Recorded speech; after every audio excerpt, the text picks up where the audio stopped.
नमस्कार। दौलत बनाना यानी वेल्थ क्रिएशन एक ऐसा सफर है जिस पर हर कोई निकलना चाहता है। तो आज हम इसी सफर की बात करेंगे। समझेंगे कुछ ऐसी इन्वेस्टमेंट स्ट्रैटेजीज को जो फाइनेंशियल फ्रीडम की राह पर आगे बढ़ने में मदद कर सकती हैं। जरा इस नंबर को देखिए, 320 करोड़। सुनने में यह आंकड़ा लगभग नामुमकिन सा लगता है ना? पर कमाल की बात यह है कि यह बिल्कुल मुमकिन है। सिर्फ 20 सालों में 2 करोड़ का इन्वेस्टमेंट इतनी बड़ी रकम में बदल सकता है। सवाल यह है कि आखिर कैसे? चलिए इसी को समझते हैं। देखिए, वेल्थ क्रिएशन का पूरा खेल सिर्फ दो पिलर्स पर टिका है। पहला है टाइम, यानी कोई कितनी देर तक इन्वेस्टेड रहता है, और दूसरा है रेट ऑफ रिटर्न, मतलब पैसा कितनी तेजी से बढ़ रहा है। आज के इस पूरे विश्लेषण में हम यही देखेंगे कि इन दो पावरफुल चीजों का इस्तेमाल करके स्मार्ट फैसले कैसे लिए जा सकते हैं। तो इस पूरे सफर को समझने के लिए हम एक रिस्क लैडर यानी जोखिम की सीढ़ी का इस्तेमाल करेंगे। सबसे पहले बात होगी वेल्थ की नींव की। फिर हम लो रिस्क यानी सुरक्षित पहले कदम पर आएंगे। उसके बाद मीडियम रिस्क से ग्रोथ की तरफ बढ़ेंगे और फिर हाई रिस्क ऑप्शंस को भी समझेंगे, लेकिन सावधानी के साथ। आखिर में हम एक स्मार्ट इन्वेस्टर की मानसिकता पर भी बात करेंगे। तो चलिए सबसे पहले बात करते हैं फाउंडेशन की, मतलब आपका फाइनेंशियल आर्मर या सुरक्षा कवच। देखिए, इन्वेस्टिंग शुरू करने से भी ज्यादा जरूरी है खुद को इमरजेंसी से बचाना। अक्सर लोग गलत इन्वेस्टमेंट से उतना पैसा नहीं खोते जितना किसी अचानक आए मेडिकल या फाइनेंशियल इमरजेंसी में अपनी सारी सेविंग्स गंवाकर खो देते हैं। और ये सुरक्षा कवच 3 बहुत ही जरूरी चीजों से बनता है। Step 1, health insurance. स्टेप 2, एक टर्म प्लान वाला लाइफ इंश्योरेंस। और स्टेप 3, एक इमरजेंसी फंड। ये तीनों चीजें किसी भी फाइनेंशियल प्लान का वो बेस हैं जिसके बिना आगे बढ़ना बहुत रिस्की है। तो सवाल उठता है कि इमरजेंसी फंड कितना बड़ा होना चाहिए? इसका एक सिंपल सा नियम है। घर के सभी जरूरी मासिक खर्चों जैसे कि ईएमआई, राशन बिल, इन सबको जोड़ लीजिए। उस अमाउंट को कम से कम 6 से मल्टीप्लाई करना है, मतलब 6 महीने के जरूरी खर्चे। और अगर 12 महीने के खर्चों के बराबर का फंड हो तो वो सबसे अच्छी सिचुएशन मानी जाती है। अच्छा, अब इस पैसे को रखना कहाँ है? इसे कहीं इन्वेस्ट नहीं करना है क्योंकि ये इमरजेंसी के लिए है। एक स्मार्ट तरीका ये है कि इसका लगभग 60% हिस्सा फिक्स डिपॉजिट यानी एफडी में रखा जाए। यहाँ ये सेफ भी रहेगा और थोड़ा बहुत बढ़ता भी रहेगा। और बचा हुआ 40% बैंक अकाउंट या लिक्विड फंड्स में, ताकि जरूरत पड़ने पर तुरंत निकाला जा सके। चलिए, फाउंडेशन तो मजबूत हो गया। अब इन्वेस्टमेंट की सीढ़ी पर पहला कदम रखते हैं। यह है लो रिस्क इन्वेस्टिंग, यानी वो सुरक्षित पहला कदम।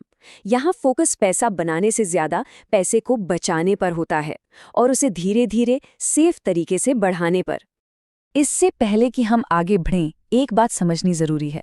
जब फाइनेंस की दुनिया में रिस्क की बात होती है तो इसका मतलब ये नहीं होता कि पैसा पक्का डूबेगा। नहीं, रिस्क का असली मतलब है वॉलेटिलिटी और अनिश्चितता, मतलब मार्केट में होने वाला उतार चढ़ाव। कोई भी गारंटी से नहीं कह सकता कि कल क्या होगा, और बस यही अनप्रेडिक्टेबिलिटी ही तो रिस्क है। तो लो रिस्क कैटेगरी में क्या क्या आता है? इसमें आते हैं फिक्स्ड डिपॉजिट यानी एफडी, प्रोविडेंट फंड्स जैसे ईपीएफ या पीपीएफ, कुछ सरकारी स्कीम्स, और हाँ, डिजिटल गोल्ड या गोल्ड बार्स, ज्वेलरी नहीं। इनसे आमतौर पर 5 से 8% का सालाना रिटर्न एक्सपेक्ट किया जा सकता है। सेफ और सिक्योर। अब ये बहुत मजेदार चीज है, इसे कहते हैं रूल ऑफ 72। ये एक फटाफट तरीका है ये जानने का कि किसी इन्वेस्टमेंट को डबल होने में कितने साल लगेंगे। बस 72 को एनुअल रिटर्न के रेट से डिवाइड कर दीजिए। जैसे अगर रिटर्न 6% है तो पैसे को डबल होने में 12 साल लगेंगे, 8% पर 9 साल। इससे एक बात तो साफ है, सिर्फ लो रिस्क ऑप्शंस के भरोसे बड़ी वेल्थ बनाना एक बहुत बहुत धीमी प्रोसेस है। तो क्योंकि हमें वेल्थ थोड़ी तेजी से बनानी है, चलिए अब रिस्क की सीढ़ी पर एक कदम और ऊपर चढ़ते हैं।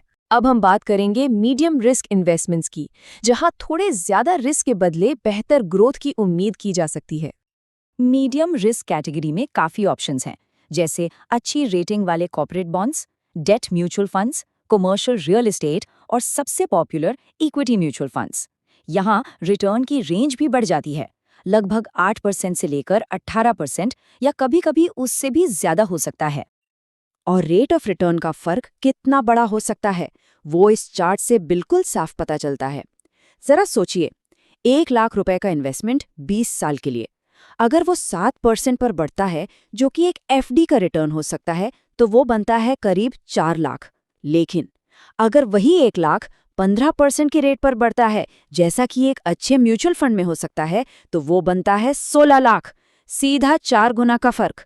यही है कंपाउंडिंग की असली पावर। ओके, अब हम आ गए हैं रिस्क लैडर के टॉप पर, हाई रिस्क इन्वेस्टिंग। यहाँ एक बात गांठ बांध लेनी चाहिए, यहाँ बड़े मुनाफे की जितनी संभावना है उतना ही बड़ा नुकसान का खतरा भी है। इस जोन में जानकारी और सावधानी सबसे जरूरी हथियार हैं। तो इस हाई रिस्क जोन में क्या आता है?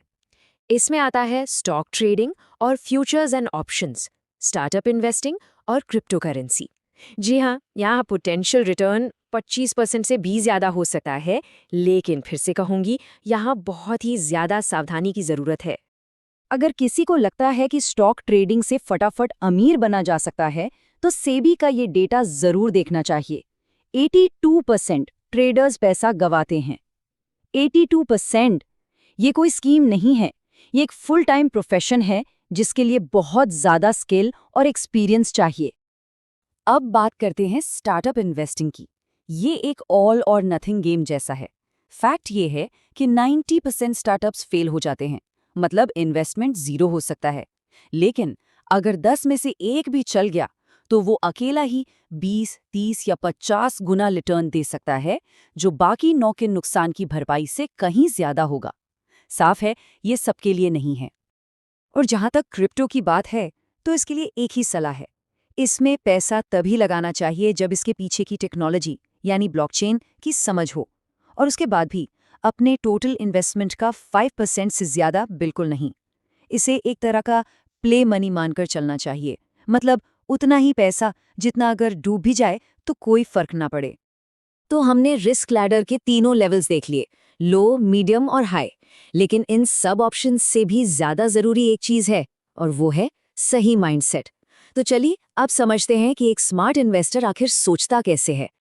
यहाँ सबसे ज़रूरी बात को समझना होगा। इन्वेस्टिंग का गोल रातों रात पैसा डबल करना है ही नहीं। असली गोल है एक ऐसा रिटर्न हासिल करना जो लगातार साल दर साल मिलता रहे। याद रखिए, स्मार्ट इन्वेस्टिंग एक मैराथन है, 100 मीटर की रेस नहीं। तो फिर एक अच्छा और रियलिस्टिक गोल क्या है? एक स्मार्ट इन्वेस्टर के लिए लंबे समय में अगर 18 से 25% का एवरेज एनुअल रिटर्न भी आ रहा है, तो ये एक बहुत ही पावरफुल और शानदार लक्ष्य है। जो कोई भी ये लगातार हासिल कर पाता है, वो वाकई असाधारण काम कर रहा है। तो पूरी बात का निचोड़ क्या है? अपने रिस्क को समझना और उसे मैनेज करना, धैर्य रखना, खासकर तब जब मार्केट गिर रहा हो, और बस फिर टाइम और रेट ऑफ रिटर्न के मैजिक को अपना काम करने देना। यही है जनरेशनल वेल्थ बनाने का सीक्रेट। तो आखिर में एक सवाल है जिस पर सोचना बनता है। किसी की भी वेल्थ क्रिएशन की कहानी में टाइम और रिस्क, इन दोनों के बीच सही बैलेंस क्या होगा?